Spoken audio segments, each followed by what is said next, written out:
Assalamualaikum warahmatullahi wabarakatuh.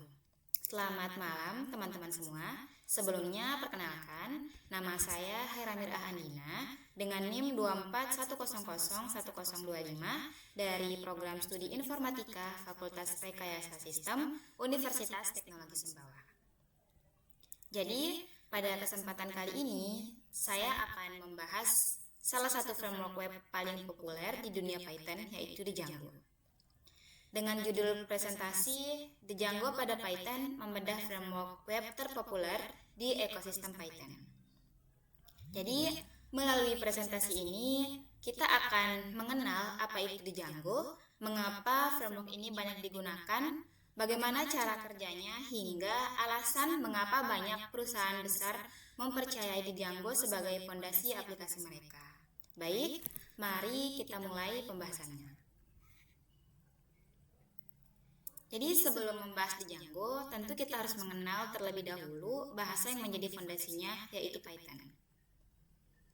Python itu sendiri dia adalah merupakan bahasa pemrograman tingkat tinggi atau high level programming language.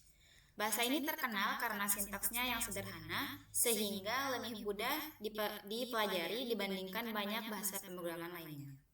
Karena kemudahannya tersebut, Python ini menjadi salah satu bahasa yang paling populer di dunia. Tidak hanya digunakan untuk membuat website, tetapi juga dia digunakan dalam bidang artificial intelligence, machine learning, data science, cyber security, hingga otomatisasi pekerjaan. Python juga mendukung konsep Object Oriented Programming atau OOP, yaitu cara membuat program menggunakan objek sehingga kodenya menjadi lebih terstruktur dan mudah dikembangkan. Sebagai contoh sederhana, teman-teman bisa lihat pada kode di samping ini. Dia kan terdapat sebuah fungsi. Fungsi def ini dia bernama Sapa. Jadi fungsi ini dia menerima satu parameter yaitu nama.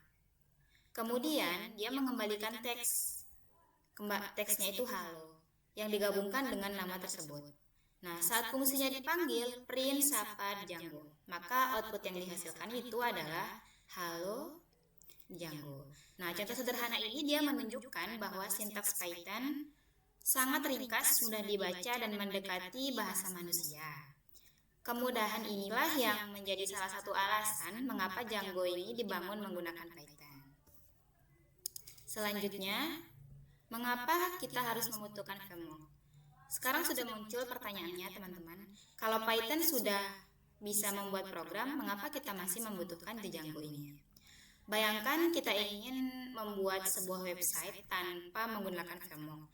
Kita harus membuat sendiri sistem URL, koneksi ke database, halaman login, validasi data, sistem keamanan, bahkan ke panel administratornya. Semua ini tentunya membutuhkan waktu yang cukup lama dan berisiko menimbulkan banyak kesalahan. Nah, disinilah framework ini hadir sebagai solusi. Framework ini dapat diibaratkan sebagai fondasi sebuah rumah. Daripada kita membangun semuanya dari nol, kita cukup menggunakan fondasi yang sudah tersedia sehingga kita bisa lebih fokus mengembangkan fitur utama aplikasi. Nah, dengan adanya framework ini, proses pengembangan menjadi jauh lebih cepat, lebih rapi, dan lebih efisien. Lanjut, setelah kita memahami pentingnya framework, sekarang kita masuk ke pembahasan utama, yaitu mengenal Django. Django itu sendiri ia adalah merupakan framework web berbasis Python yang dirancang untuk membangun pengembang membuat aplikasi web secara cepat, aman, dan terstruktur. Framework ini dia pertama kali dikembangkan pada tahun 2003 oleh Adrian Holofati dan Simon Willison. Kemudian dia diliris kepada publik pada tahun 2005. Nah, nama Django sendiri itu diambil dari seseorang gitaris jazz legendaris bernama Django Reinhardt. Hal yang paling menarik dari Django itu adalah filosofi yang dimilikinya, yaitu batteries included. Artinya, ketika kita menggunakan Django, hampir semua kebutuhan dasar pembuatan website sudah disediakan secara bawaan. Mulai dari autentikasi pengguna, kemudian pengelolaan database, sistem keamanan, routing URL-nya, hingga panel administrator. Sehingga programmer tidak perlu lagi membuat semuanya dari awal, seperti itu. Lanjut, mengapa kita memilih Django? Nah, alasan pertamanya itu adalah karena Django ini mampu mempercepat proses pengembangan aplikasi. Banyak fitur penting yang sudah tersedia secara bawaan, sehingga programmer itu dapat langsung fokus pada logika bisnis aplikasi. Selain itu, Django ini dia juga memiliki dokumentasi yang sangat lengkap, sehingga memudahkan proses belajar maupun pengembangan. Jadi keunggulan lainnya itu tingkat keamanannya yang begitu tinggi.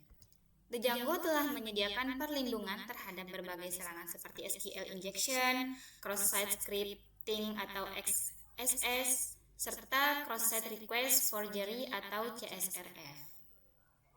Karena berbagai keunggulan tersebut, Django dipercaya oleh perusahaan-perusahaan besar seperti Instagram, Pinterest, Mozilla, Disqus, hingga Bitbucket. Hal ini menunjukkan bahwa Django mampu digunakan bukan hanya untuk proyek kecil, tapi juga aplikasi yang berskala sangat besar. Kita lanjut ke struktur dari proyek Django. Selanjutnya kita bisa melihat nih bagaimana struktur dari proyek Django ini. Ketika kita membuat sebuah proyek baru, Django ini dia akan otomatis menghasilkan beberapa file penting. File pertamanya itu adalah manage.py ini. Ini apa? Dia adalah tempat untuk mengatur konfigurasi dari proyek, seperti database aplikasi yang digunakan, kemudian bahasanya hingga zona waktunya gitu. Selanjutnya terdapat urls.py.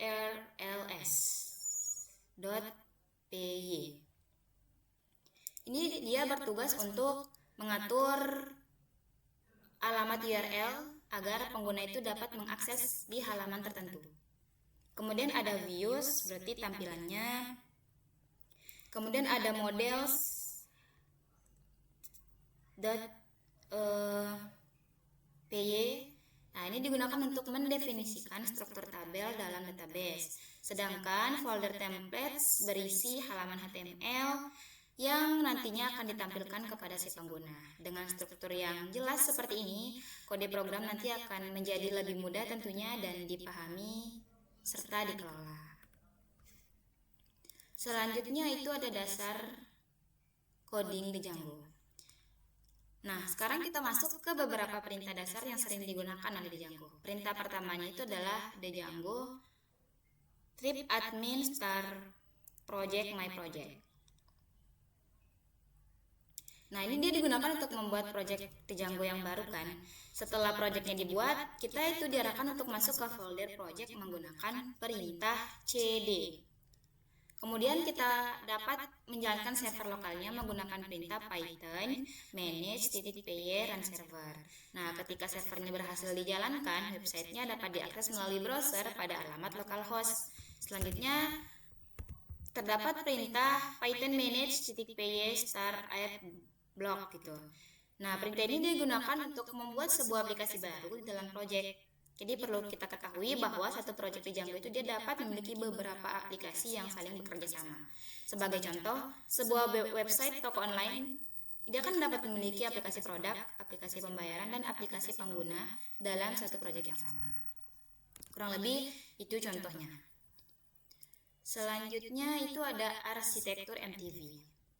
Nah, salah satu konsep penting dalam Django itu adalah arsitektur MTV-nya, yaitu model, template, atau view, tampilan. Nah, ketiga komponen ini dia memiliki tugas yang berbeda-beda.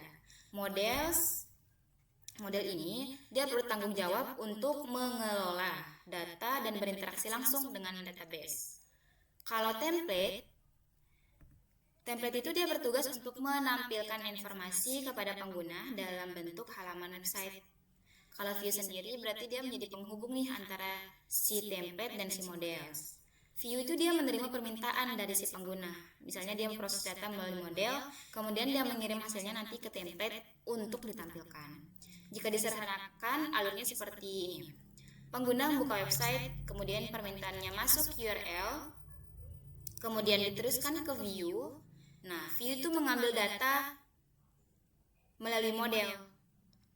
Model mengambil data dari database dan data tersebut dikirim kembali ke template dan akhirnya halaman website ditampilkan kepada pengguna. Nah, pemisahan tugas seperti ini tuh dia biasanya membuat kode lebih rapi, lebih mudah dipelajari, dan lebih mudah dikembangkan. Seperti itu.